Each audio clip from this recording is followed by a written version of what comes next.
आत्तापर्यंत आपण पाहिलं की रोग कसे पसरतात.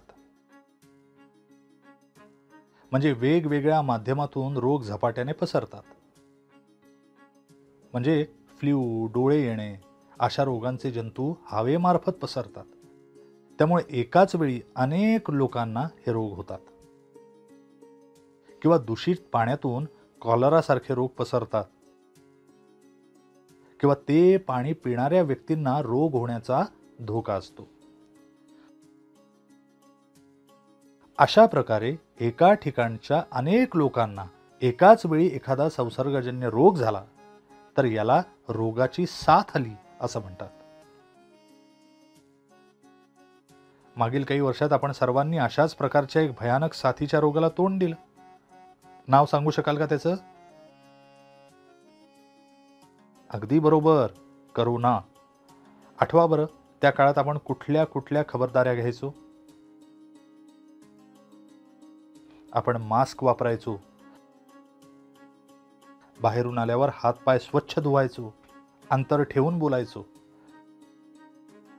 भाज्या फळे स्वच्छ धुवून खायचो. पण मुलांनो, फक्त करोनाच्या काळातच नाही, तर आपल्याला अशी काळजी नेहमीच घेतली पाहिजे.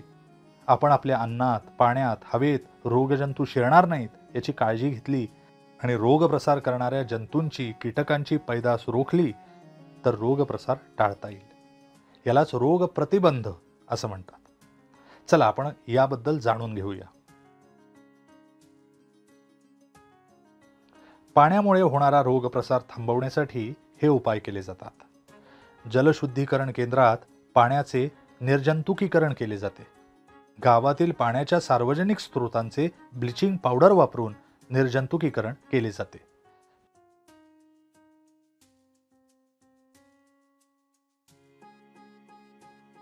तरीही गॅस्ट्रो किंवा काविळी सारख्या रोगांची साथ पसरली तर पाणी उकळून पिण्याचा सल्ला दिला जातो.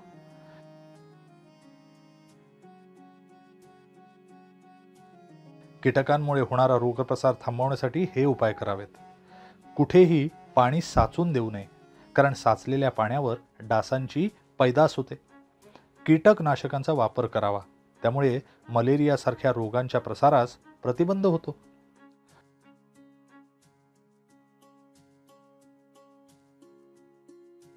हवेतून पसरणारा रोगप्रसार थांबवण्यासाठी हे उपाय करता येतील.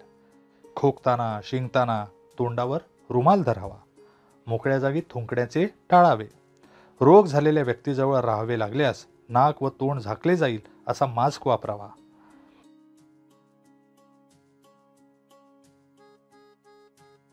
संसर्गजन्य रोग झाल्यास काळजी कशी घ्यावी हे समजून घेऊया. क्षयरोग हा संसर्गजन्य रोग आहे. या रोगात माणसाला प्रचंड खोकला येत असतो. या रोगाची लागण झालेल्या रुग्णाला स्वतंत्र जागी ठेवण्यात येते. हॉस्पिटलमध्येही त्याच्यासाठी वेगळा विभाग असतो. त्यांनी वापरलेली भांडी, कपडे जंतुनाशकाने धुतली जातात.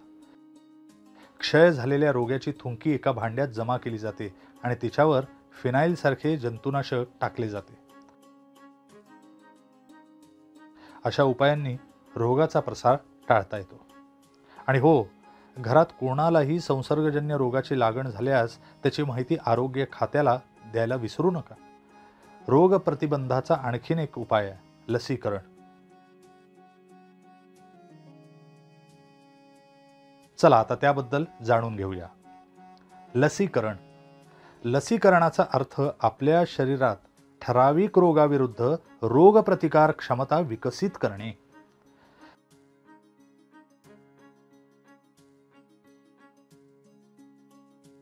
तुम्हाला आठवत असेलच की करोना हा आजार होऊ नये याकरता मोठ्यांपासून लहान मुलांपर्यंत सर्वांना लस टोचण्यात आली होती. हा रोग प्रतिबंधाचा आणखीन एक उपाय आहे. हे लसीकरण अगदी लहानपणापासूनच सुरू होते.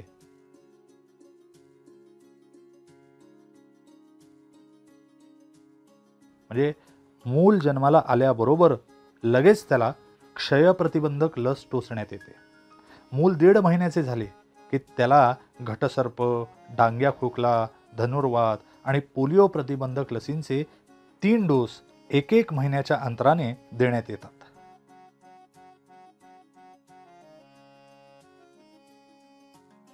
घटसर्प, डांग्या खोकला आणि धनुर्वात प्रतिबंधक लस एकत्र बनवलेली असल्याने ती त्रिगुणी या नावाने ओळखली जाते.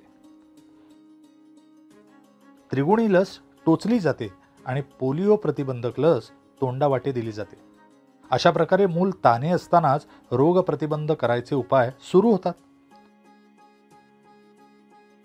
मुलांनो, ज्याप्रमाणे आपण व्यक्तिगत स्तरावर रोगाचा प्रतिबंध करायचा उपाय करतो, त्याचप्रमाणे सार्वजनिक स्तरावर सुद्धा काही उपाययोजना कराव्या लागतात. चला त्याबद्दल आपण जाणून घेऊया. सार्वजनिक आरोग्य सेवा सुविधा. साथीच्या आणि संसर्गजन्य रोगास आळा बसावा म्हणून राष्ट्रीय स्तरावर आरोग्य आणि समाज कल्याण कार्यक्रम हाती घेतले जातात. तेथील काही उपाय अशा प्रकारे आहेत. राष्ट्रीय आरोग्य योजनेखाली सामुदायिक लसीकरणाचे कार्यक्रम आयोजित केले जातात. यात विशिष्ट शिबिरे आयोजित करतात.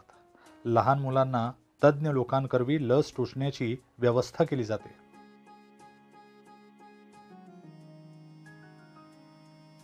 गावोगावी आरोग्य केंद्रांची स्थापना करण्यात येते.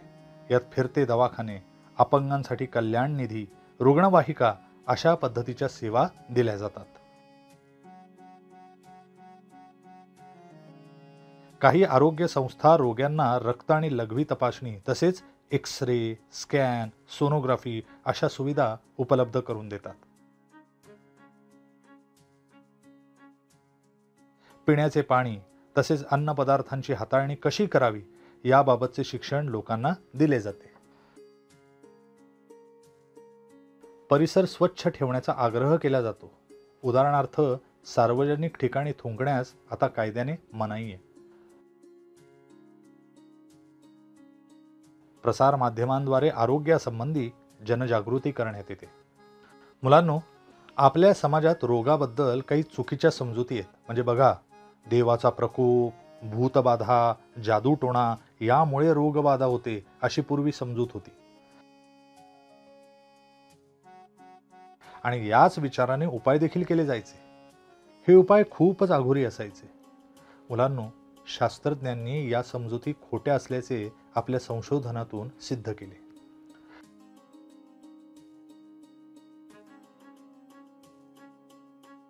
आपण अजून एक महत्त्वपूर्ण गोष्ट लक्षात ठेवायला पाहिजे की जरी रोग सूक्ष्मजीवांमुळे होत असले तरीही सगळेच सूक्ष्मजीव रोगास कारणीभूत ठरत नाहीत. काही सूक्ष्मजीव आपल्याला मदत सुद्धा करतात. म्हणजेच दुधापासून दही बनण्याची क्रिया सूक्ष्मजीवांमुळेच होत असते. आपण काय शिकलो? रोगांचा प्रसार थांबवण्यासाठी केले जाणारे उपाय. एकाच वेळी अनेक लोकांना रोगाची लागण झाल्यास त्याला रोगाची साथ असे म्हणतात. लसीकरण एक प्रभावी रोग प्रतिबंधक उपाय. सार्वजनिक आरोग्य जपण्यासाठी केले जाणारे उपाय. स्वाध्याय. तुमच्या शहरात किंवा गावात कावीळ या रोगाची साथ पसरली आहे. अशा परिस्थितीत तुम्ही तुमची आणि तुमच्या कुटुंबाची काळजी कशी घ्याल? तुम्हाला फ्लू झाला असेल तर तुम्ही त्याची लागण दुसऱ्यांना होऊ नये म्हणून काय खबरदारी घ्याल? तुमच्या मते सार्वजनिक आरोग्य ही कोणाची जबाबदारी आहे? फक्त सरकारची का आपली सुद्धा?